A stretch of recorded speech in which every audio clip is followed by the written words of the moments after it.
Comment arrêter de fumer d'un coup?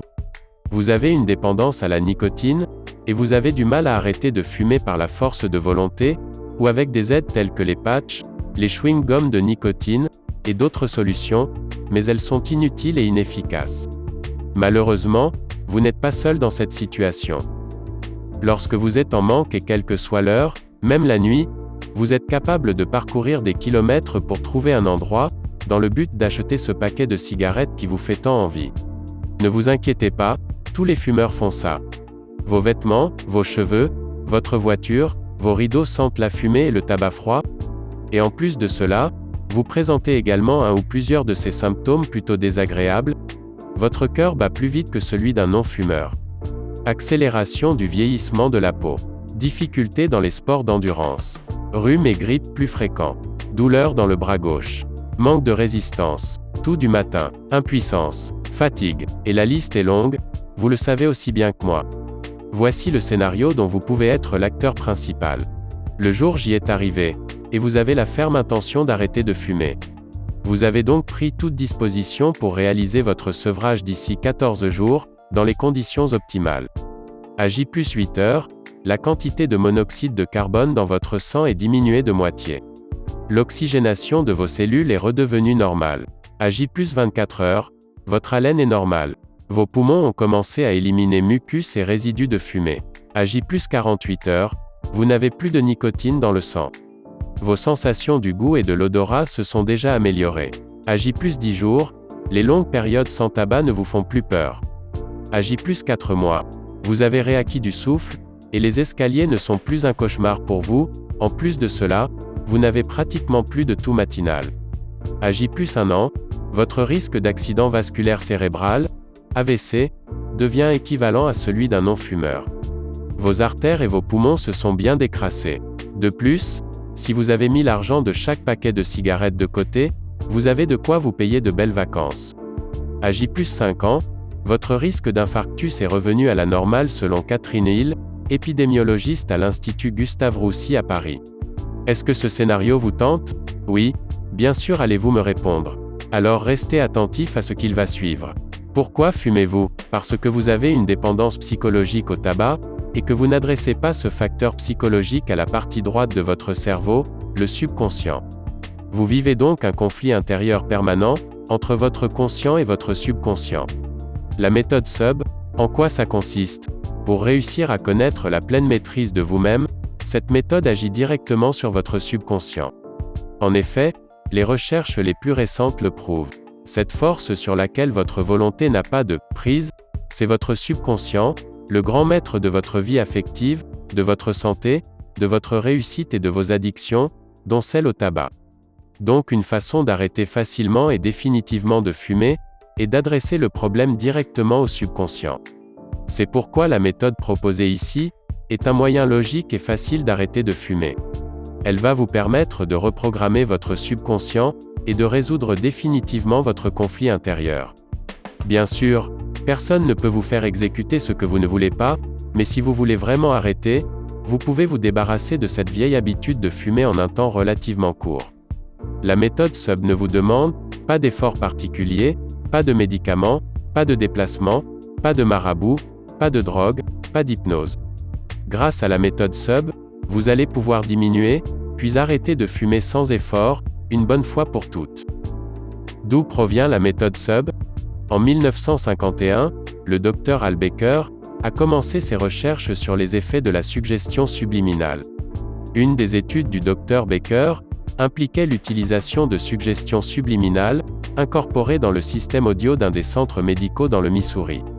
Ces recherches ont duré 7 mois, et ont produit des résultats spectaculaires.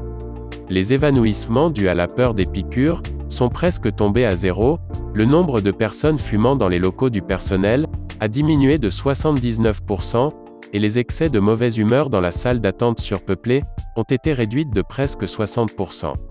Ces problèmes sont revenus à leurs niveaux antérieurs, quand les messages subliminaux ont été arrêtés à la fin de l'étude. Si vous le souhaitez vraiment, vous serez bientôt ex-fumeur. Le subliminal vous évitera de prendre du poids, d'être nerveux, de souffrir de manque. Le subliminal fonctionne aussi bien avec les fumeurs occasionnels qu'avec les gros fumeurs. L'arrêt sera progressif, mais dans un temps relativement court. Ferez-vous partie de tous ceux qui ont arrêté de fumer, grâce à la méthode SUB? Le savez-vous? Un paquet de cigarettes représente environ 300 bouffées que vous inhalez. Qu'avec chacune de ces bouffées vous avalez aussi monoxyde de carbone, diméthylnitrosamine, dioxyde de carbone, acide cyanhydrique, polonium 210, ammoniac, naphthalène, cadmium, acroléine, uréthane, méthanol, acétone, nicotine, toluène, arsenic, pyrène, phénol, et bien d'autres encore. Une fois de plus, la liste est longue. Des raisons d'arrêter de fumer? Pour votre santé tout simplement. Pour rallonger votre espérance de vie, respirer mieux, être plus en forme d'une manière générale. Parce que vous constatez de plus en plus les conséquences du tabagisme. Vous êtes esclave. En effet, trouver un bureau de tabac ouvert le dimanche est une mission délicate. Obligé de ressortir à 23 heures pour acheter des cigarettes, être obligé de fumer dehors en plein hiver. Pour votre portefeuille, à chaque fin du mois le bilan des dépenses est salé, c'est de l'argent qui part en fumée. Si vous ne fumiez pas, vous pourriez acheter tant de choses avec ces économies, faire plaisir à vos proches, prendre de belles vacances. Pour votre entourage et votre environnement, vous souhaitez avoir un enfant ou vous allez avoir un petit enfant, et vous souhaitez lui éviter le tabagisme passif. Et puis, le tabac c'est sale, ça pue, ça s'imprègne partout. Voiture, rideaux, moquette, vêtements. Parce que vous avez vu un proche partir à cause du tabac. Parce que vous en avez assez. Vous ne voulez plus être dépendant, esclave et vache à lait de l'élite. Les effets mortels du tabac.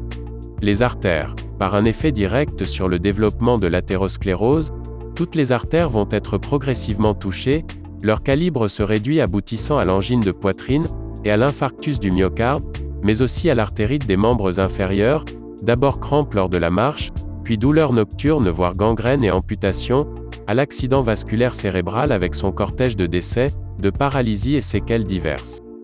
D'autres territoires vasculaires peuvent être atteints, impuissance par exemple. Les cancers. Le plus connu est le cancer du poumon mais il n'est pas le seul. Les cancers de la cavité buccale, plancher de la bouche, lèvres inférieures, gencives, langue, palais. Le cancer du larynx et des cordes vocales. Le cancer de l'œsophage, le cancer du pancréas, le cancer de la vessie. Et la sexualité, on en parle? La sexualité masculine est altérée par le tabagisme. Le tabac, nocif pour les artères du cœur et du cerveau, l'est également pour celles du pénis. Fumer augmente les risques d'infarctus, d'accidents vasculaires et de troubles de l'érection. Ainsi le tabac bouche les artères péniennes, mais il a aussi d'autres effets nocifs moins connus mais tout aussi ennuyeux. En effet, la sexualité féminine, elle aussi, est altérée par le tabagisme. Le tabac agit aussi sur les artères sexuelles féminines. Si le pénis d'un fumeur est moins bien irrigué, ou risque même de ne plus l'être suffisamment pour obtenir une érection, la zone sexuelle féminine souffre aussi du tabagisme. Les artères sexuelles féminines existent, tout autant que celles masculines. Une fumeuse peut voir sa lubrification sexuelle témoin de son excitation, se bloquer, tout comme l'érection peut se bloquer chez le fumeur homme. Mais il y a bien pire. Fumer présente, chez la femme, un effet virilisant. Les hormones féminines sexuelles ne sont pas en bon équilibre, quand le corps est intoxiqué par le tabac. C'est pour cette raison que la voix des fumeuses est grave. Ceci ne provient pas d'une irritation des cordes vocales, mais d'une virilisation par augmentation des hormones masculines. Maintenant la question que vous devez vous poser. D'accord, très bien, cela a l'air très pertinent mais comment je procède avec la méthode SUB concrètement, et comment je fais pour la mettre en application? Pour ce faire, rien de plus simple. Rendez-vous immédiatement dans la description de la vidéo pour télécharger votre e-book gratuit. Il vous suffit de suivre étape par étape, et vous pourrez aussi dire enfin adieu à la cigarette. Si vous avez regardé jusqu'ici, pensez à nous mettre un pouce en l'air.